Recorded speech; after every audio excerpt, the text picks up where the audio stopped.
Hi wears, நம்ம சொல்லோ செயலோ மற்றவங்களை காயப்படுத்தக்கூடாது, கஷ்டப்படுத்தக்கூடாது. அதுதான் கர்மா. அதுக்கானது தான் தீயினால் சுட்டப்புண் உள்ளாரும் நேற்றுக்கு இந்த திருக்குறளில் பார்த்தோம். இன்றைக்கி சரி, நாம் யாரையும் கஷ்டப்படுத்தக்கூடாது, சரி நம்மளை யாராவது கஷ்டப்படுத்துகிறாங்க, அப்போ என்ன பண்ணுறது? இப்படி போகிற வரவங்கள்ட்டெல்லாம் போய் நம்ம தீயினால் சுட்டப்புண்ணை எக்ஸ்பிளைன் பண்ணிட்டு இருக்க முடியுமா? முடியாதுல்ல.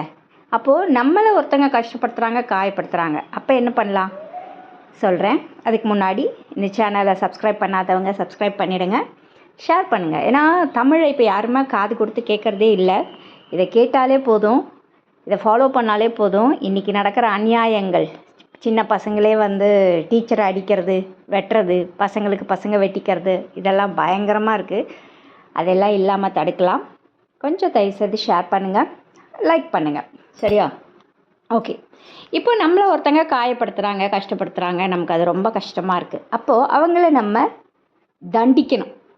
தண்டிக்கணும் அப்படின்னு தான் கோபம் வரும். என்ன இப்படி பண்ணிட்டல அப்படின்னு சொல்லி செம்ம கோபம் வரும். என்ன பண்ணலாம், அதுக்கு டபுளாக திருப்பி கொடுக்கணும் அப்படிலாம் நம்ம யோசிப்போம். கரெக்டாக? அப்படி தண்டிக்கணும்னு ஆசைப்பட்டா எப்படி தண்டிக்கலாம் அப்படின்னா, அவங்களுக்கு ஏதாவது ஒரு நல்லது நம்ம பண்ணிட்டோன்னா அவங்கள நம்ம அவ்வளோ பெரிய அநியாயம் பண்ணியிருக்கோம், அவருக்கு அவளை அப்படி கஷ்டப்படுத்தினோம், ஆனால் பாரு கொஞ்சம் கூட அதை மனசில் வச்சுக்காம நமக்கு எவ்வளோ நல்லது பண்ணிட்டாங்கன்னு நாங்கள் கூனி குறுகி அப்படியே ஒரு மாதிரி கஷ்டப்படுவாங்கல்ல, அதுதான் உண்மையான தண்டனை. ஓகே, இதை தான் அவர் சொல்கிறார் திருவள்ளுவர். இன்னா செய்தாரை ஒருத்தல்னா தண்டித்தல், அவர் அவரே வெட்கப்படும்படி நன்னயம் செய்துவிடல். அவங்களுக்கு ஏதாவது நல்லது பண்ணிவிடு, ஹெல்ப் பண்ணிவிடு, அவங்களுக்கு தேவையான உதவியை பண்ணு. எதையும் மனசில் வச்சுக்காம அவன் கேரக்டர் அது, அவன் அப்படி தான் அப்படின்னு நினச்சி அசால்ட்டாக விட்டு அவங்களுக்கு எதையாவது நல்லது பண்ணிவிடு. ஏன்னா இதுலேயும் ஒரு சுயநலம் இருக்குது. ஏன்னு வச்சுக்கோங்களேன், இந்த பழிவாங்குதல் அப்படின்னு நம்ம சொல்கிறோம் இல்லையா, ஆக்சுவல் ரீசன் என்ன, அதுக்கான மீனிங் என்ன அப்படின்னா, அவங்கவுங்க செய்யறதுக்கான பலனை கடவுள் அவங்கவுங்களுக்கு கொடுக்குறாரு. ஓகே. ஆனால் நம்ம என்ன பண்ணுறோம், நமக்காக ஒருத்தங்க செய்யறதுக்கு பழி வாங்கிறதா நினச்சா என்ன மீனிங்னா, அவங்களுக்கு உண்டான பழியை நாம் வாங்கிக்கிறோம்.